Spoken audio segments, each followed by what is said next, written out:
राज्याचे क्रीडा मंत्री माणिकराव कोकाटे यांनी आपल्या पदाचा राजीनामा दिलाय।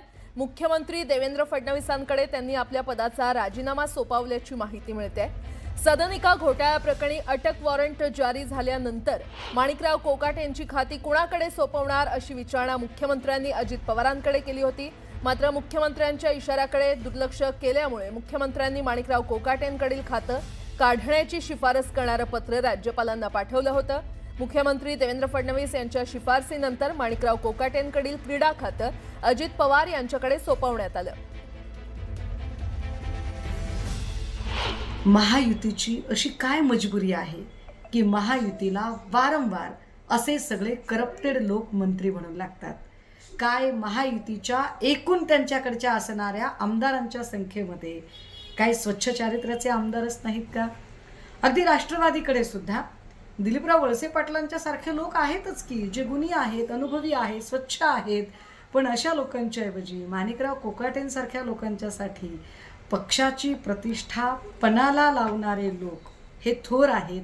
काहीही असो, विरोधक म्हणून आम्ही मात्र या मुद्द्यावर ठाम आहोत की होय, कोकाटेंचा नुसता राजीनामाच नाही तर कोकाटे यांची आमदारकी सुद्धा रद्द झाली पाहिजे। दरम्यान या संदर्भात रोहित पवार यांनी ट्विट केलेला आहे। आमदार रोहित पवार यांनी माणिकराव कोकाटे यांच्या राजीनाम्यावर ट्विट करत प्रतिक्रिया दिली आहे। माणिकराव कोकाटे यांचा राजीनामा असल्याचं त्यांनी म्हटलंय। मंत्री कोकाटे यांचा राजीनामा म्हणजे निसटण्याचे सगळे मार्ग संपल्यानं नाईलाजानं घेतलेला हा निर्णय आहे।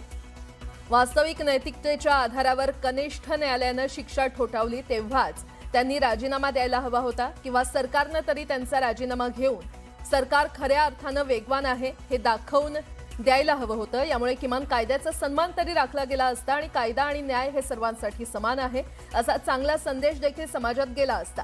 पण तशी अपेक्षा माणिकराव कोकाटे यांच्याकडून करणंच चुकीचं आहे। असो, या राजीनाम्यातून अनेक जण धडा घेतील ही अपेक्षा। आम्ही मात्र मंत्री शिरसाट यांच्याही विकेटची वाट पाहत आहोत, असं ट्विट रोहित पवार यांनी केलेलं आहे।